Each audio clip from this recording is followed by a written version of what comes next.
नमस्कार दोस्तों, मैं अंकुर उपाध्याय स्वागत करता हूं आप सभी का आपके अपने YouTube channel share market analysis में। Adani Hindenburg case, supreme court का डिसीजन, देखिए इसको लेकर ऑलरेडी मेरे को नहीं लगता कि किसी को नहीं पता होंगी चीजें, बट वही बात है कि जैसे कुछ ना कुछ कहीं ना कहीं मिसिंग रह जाता है, किसी ना किसी को पूरी चीजें नहीं पता चलती हैं, वो स्टिल सर्च कर रहे होते हैं। और जब आपका बाजार खुलने वाला होता है ना, तो हम लोग ज्यादा रिसर्च करते हैं पूरी तरीके से कंफर्म होने के लिए, हालांकि उससे होता कुछ नहीं है, बस अपनी संतुष्टि के लिए। तो मैं यहाँ पे एक बार फिर आप सभी के साथ पूरा रिपीट टेलीकास्ट शेयर कर रहा हूँ कि भैया अदानी हिंडनबर्ग केस में जो 24 नवंबर 2023 को हियरिंग थी, वहां पे क्या क्या सामने आया है और सुप्रीम कोर्ट ने क्या कहा है, स्टॉक्स पे कैसा रिएक्शन होगा, अगर आपके पास पोजीशन है तो क्या करना चाहिए, और अगर नहीं है तो क्या खरीदारी करने के मौके हैं, अगर हाँ तो कौन से शेयर्स, ये सारी चीजें इस वीडियो में कवर करता हूं। तो शुरू करते हैं एक एक करके सारी चीजें कवर करना, लेकिन थोड़ा सा आपको आपकी नॉलेज के लिए फ्लैशबैक जरूर बताना चाहूंगा, क्योंकि आधी जानकारी बहुत ज्यादा खतरनाक होती है।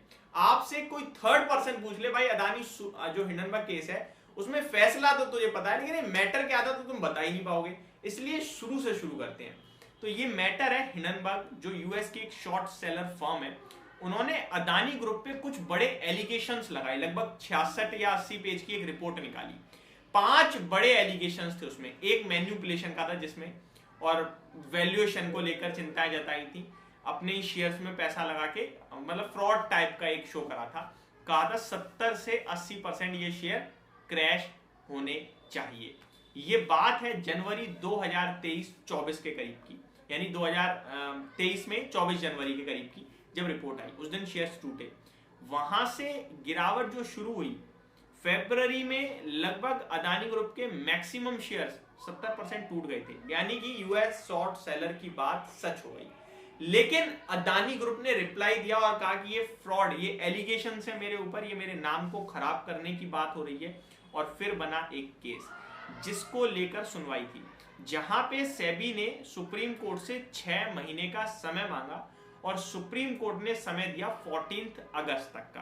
तो 14 अगस्त तक बात टल गई और उसके बाद वो शेयर धीरे धीरे ऊपर नीचे होते रहे, बट कुछ खास मूव नहीं आया। इस बीच में राजीव जैन जी के जेक्यूजी फंड्स ने बड़ा पैसा बनाया।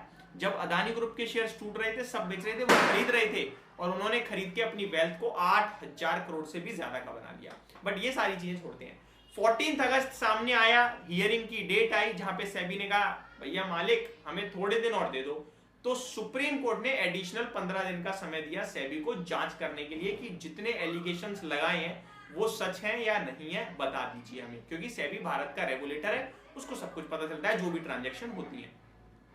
अब आई 29 अगस्त 2023, जहां पे हियरिंग होनी थी। तो सुप्रीम कोर्ट है, कोई मामूली चीज तो है नहीं, और आपको पता है कि भारत में केस कितने ज्यादा हैं और लॉयर्स कितने कम हैं। तो फिर वो शुरू हुई तारीख पे तारीख, 29 से 13 अक्टूबर, 29 अगस्त से सितंबर में 15 सितंबर, 15 सितंबर से 13 अक्टूबर, फिर नई डेट, फाइनली 24 नवंबर आया जहां पे हियरिंग हुई। ये पूरा केस था जो आपने सुन लिया, यही था। इस बीच में ओसीसीआरपी की एक रिपोर्ट भी आई थी जिसने कहा अदानी ग्रुप एक्चुअल में फ्रॉड है, इन्होंने छुपके से पैसा लगाया है अपनी कंपनीज में, और यूएस शॉर्ट सेलर जो फर्म है हिंडनबर्ग वो सही कह रही है, ये भी हुआ।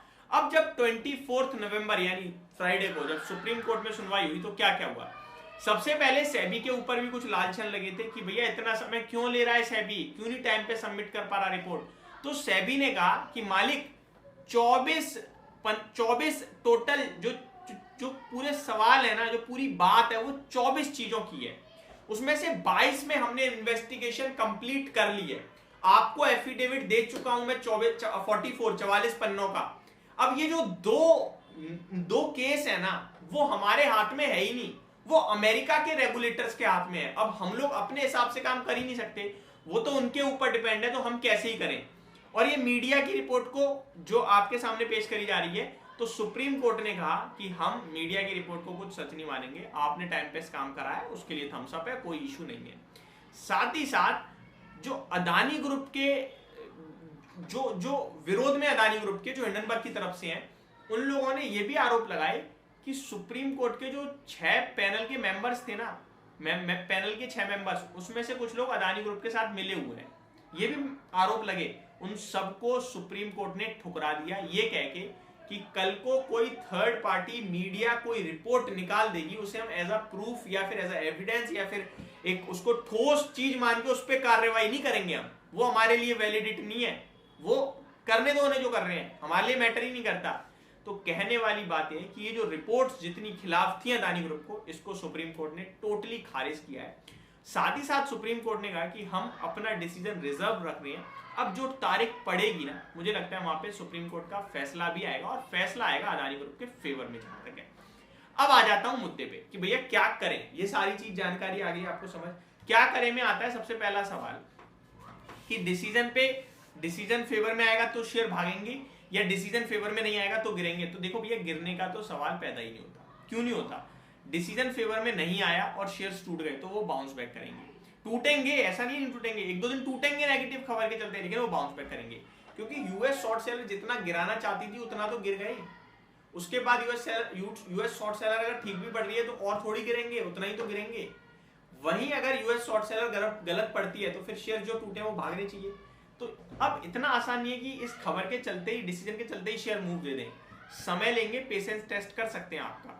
तो मेरा मानना यह है कि जिन पे है वो बने रहें, जिन पे नहीं है वो चुनिंदा शेयर्स में निवेश करें और लंबे समय के लिए करें, कम से कम 12 महीने के लिए। स्टॉक्स की बात की है तो अदानी पावर स्ट्रेंथ में है बट ऑलरेडी चला हुआ है, हालांकि वैल्यूएशन वाइज सस्ता है।